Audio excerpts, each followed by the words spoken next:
Let's see who is next. Let's go to our caller from the 503 area code. Who's calling today from 503? Hello? Yeah, that's you. Okay, cool. Sorry, my area code is off. I live in Idaho now, but my name's Austin. I just had a question regarding the 2020 election. And, there's a couple like left-wing commentators on YouTube and whatnot that have brought this up in the past.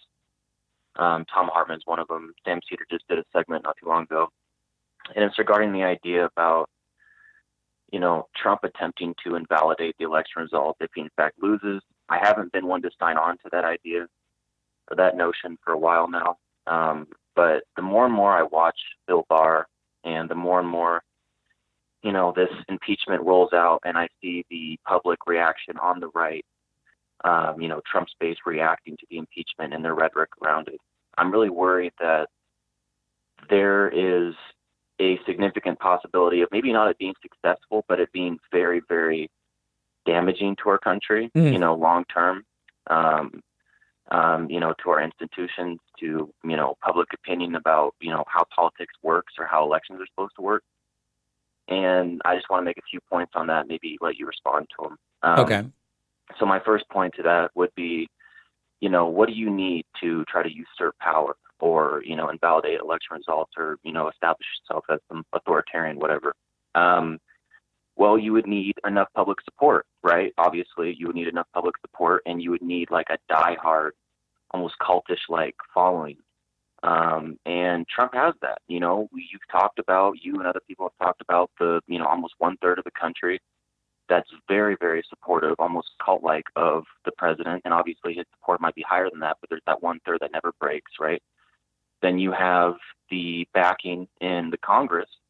You have Senate Republicans that so far, and people in the House, I should say Republicans, that so far we haven't found something that they're really willing to not eventually just break on and follow Trump on, right? Eventually they break, even if they give like flowery, rhetoric against him, eventually they do.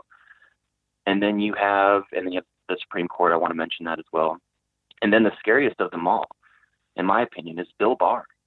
I mean, Bill Barr, to me, if this was ever to go down, Bill Barr would be the one to try to hold it up legally in the Supreme Court and tie things up in the Supreme Court legally, making the case that there was some sort of fraud, that there was there's some reason to, postpone the election results and keep Trump in power temporarily. And that he would be the person trying to work that route, and then Trump would be the person, doing the PR campaign around it. And I think Bill Barr, Yeah. unfortunately, might be the brain So here's my of thought. Trump's Okay. I operation. think So I understand. I've taken a minute. So here's respond. my Yeah. sense. Okay. I think it is very likely that if Donald Trump loses, he will informally try to question the results, to claim that it was an unfair election, to claim that he was robbed, to claim that he didn't really lose. I don't think it will actually be anything that becomes formal for a couple of reasons. Number one, although he has that third support, I think it is very likely that whether Trump wins or loses the Electoral College, he's going to lose the popular vote, much like he did in 2016, maybe by even more.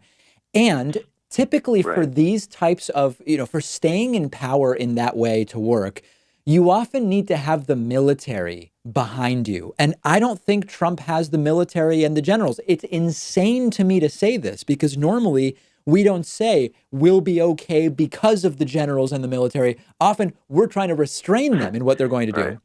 But I actually think that if Donald Trump tried to remain in power, I don't believe that the military would allow it, and I don't think that he would succeed. So I fully expect that he is going to try a lot of the things you're saying. I do not believe that it will work. Can I just ask one more really, really quick follow-up? Yeah. What would Bill Barr's role or influence be over the military? In fact, like, because you said he could handcuff him to the desk of the Oval Office. Yeah. But eventually they come in and remove him. Doesn't that order or that request go to Bill Barr first, and then he says, "Okay, go"? What influence does he have over? I don't know.